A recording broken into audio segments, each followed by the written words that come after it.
everybody, Hobbit 2012 here for a very special episode of my Battlefield Hardline series. Before we get into that, just a formality. Today I have around another 5 hours or so of gameplay squeezed down into what I'm going to try. Keep nice and consistent videos for you, just so you don't have to sit through 5-10 minutes of crap. Alrighty, so today I have a very special guest along with me, 71st Obi-Wan Kenobi. Obi-Wan Kenobi, it's just Obi-Wan. Hey guys, and welcome to the YouTube video.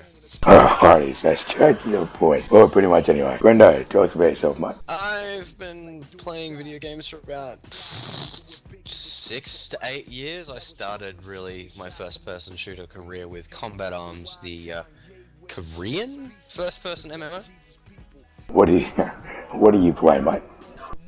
Right now I'm actively involved, like, stupidly addicted to Counter-Strike Global Offensive. If you guys haven't heard of that, you really need to go check that out. I play a range of other games such as World of Warships, which I just recently got a closed beta test for. And I'm pretty all-round. I play a lot of games. What's your favourite game? Oh, if I had to pick a favorite, right now my favorite at the moment would have to be one of two games, and that's either World of Warships closed beta or Counter-Strike Global Offensive. The competitive game gameplay aspect of it just really draws me in. It is a very different game though, third person. Oh yeah, like it's all first person, but there's a couple of weapons that allow you to look down the sights, but other than that, it's basing yourself off the crosshair. The bullet spray and trajectories are much different to most games, which is what a lot of people have to really get used to.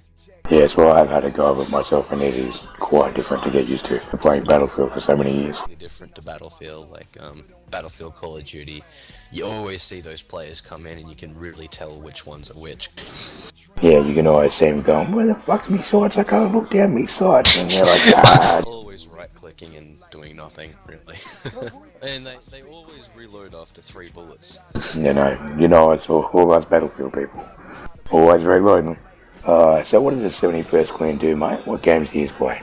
We play a large range of games. We were heavily involved in Battlefield 4.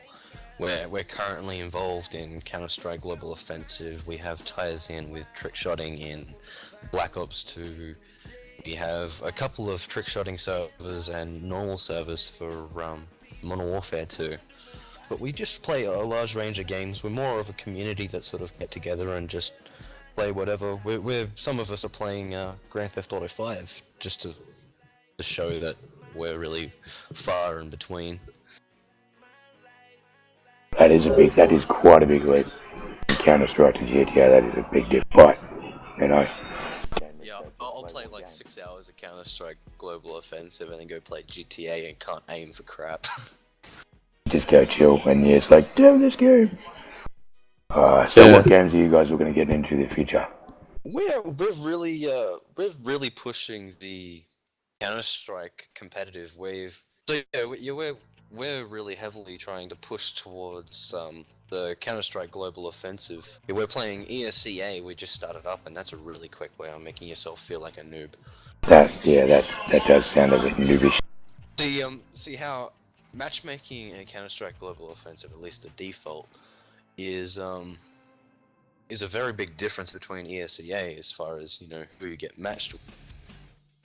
When you play ESCA, it's completely different, so you end up playing with people with an insane skill group above you, so like you could be doing really well in Counter-Strike Global Offensive normal matchmaking. Once you go to ESCA, you know, you're the noobiest player in the entire server. It gets real. What makes a good YouTube video for you? What really grabs you by the balls and says, watch me? I'd have to say, confident speaking, good audio, good music to tie in. But the biggest thing is probably confidence and what the user has to talk about, whether it be a commentary over the top that's talking completely irrelevant topics on top of gameplay. That's still a good video to me, honestly. It doesn't have to be specifically about that game that they're playing. They could talk about any topic on top. The way I like it, like, you've got something to watch and you've got something to look at, but, you know, specifically what the person's talking about isn't always about the game. It's about something else. Like, could be about topics in what's going on in the real world, or what they've been doing with their life, or whatever. That way, you know, every time you come back to that user and start watching a new video, it's not, you don't always expect to hear about the game, like, because you can only hear so much about a specific game. That's true. That is a very good point there, Obi. Very good point. So I understand. I understand you probably haven't played too much of Battlefield Hardline. I played it back when it first came out, like when it first got released into closed testing or open testing. More or less haven't touched it since. Okay, so what were your thoughts on it on the closed testing? Well, probably the same thing a lot of people are gonna say is, you know, it's just a quick nasty reskin of Battlefield 4 thrown in with a different style genre, I'll put quotes around that.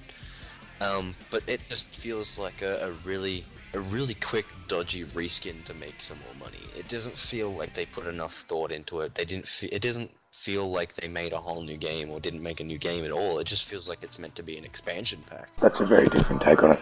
So what I gather there is you don't reckon it can stand the test of time with its brothers.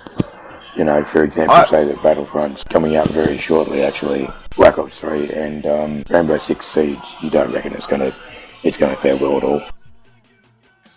I think Battlefield Hardline is going to die down a fair bit quicker than any of its predecessors, and especially considering its competition that's coming out. If you have a look at the new Tom Clancy game, I reckon that is going to completely take all of the attention off of Hardline, because it's a game specifically designed around what Hardline more or less wants to achieve, in a smaller scale, of course. Yeah, I reckon it's a much more thought out, well processed game. I mean, Battlefield Hardline, I reckon, would have been a really good game if they more or less redid the engine, redid the aesthetics, redid the visuals. I mean, it just feels like a cheap reskin. It just felt to me as if they went, oh, hold on, we're losing money, we're not making as much money as we want. Quick, just go reskin the game, we'll get a new one out. Maybe they just tried to keep up with the Call of Duty Advanced Warfare, being that Hardline came out to about a week or two prior to Advanced Warfare. Maybe they were just trying to get something out to try and keep the people on their side. Yeah, I mean, there's a lot of people that absolutely love the Battlefield franchise, me included. I just like the kind of style game that comes from Battlefield compared to Call of Duty. Say, Call of Duty is a very sort of, it's almost like an immature run and gun kind of gameplay, whereas Battlefield is more of a matured, thought out sort of style gameplay that still ties in with a bit of the run gun sort of you only live once kind of mentality to it. But I mean, just with Hardline specifically, it just feels secondhand and cheap and reskin. But with that being said, I haven't played it since it came out, since release. Alrighty, if you could add anything into the Battlefield, what would it be and why? If I could add anything into Battlefield, I think it would probably be larger maps, honestly. Larger maps, higher player count, and maybe some more fluent communications between squad and the commander. Like a more realistic sort of take on the communications between squad members and. Yes. So you reckon that the maps that are for the moment and just the 64-player servers, just maybe they could double that to 128-player servers and maybe double or triple the map size? Actually, no, like thinking about it, maybe not just doubling the 64-player servers, but making the 64-player servers, make the servers cheaper, because having a 64-player server is very expensive, and especially since the Battlefield community is starting to dwindle, keeping the players in the server would be a better chance, or at least a starting point, because I've been on a couple of servers where you struggle to get more than 7 players. Yeah, that is quite widely noticed across quite a few, actually. It's like a famine. Alrighty, ladies and gentlemen, I think that is quite about all we can squeeze into today's session. Thanks again a lot to 71st Obi-Wan. I'll be chucking a link in the description for his channel, 71st Recon Clan. Get over there, give those guys a like, subscribe, and if you've liked the video today, hit that like button, hit subscribe. Alrighty fellas, enjoy your night, enjoy your afternoon, and stay frosty. Thanks, mate. Alright, see you later, guys. Alrighty, guys, that Hobbit 2012 sauna there. Thanks.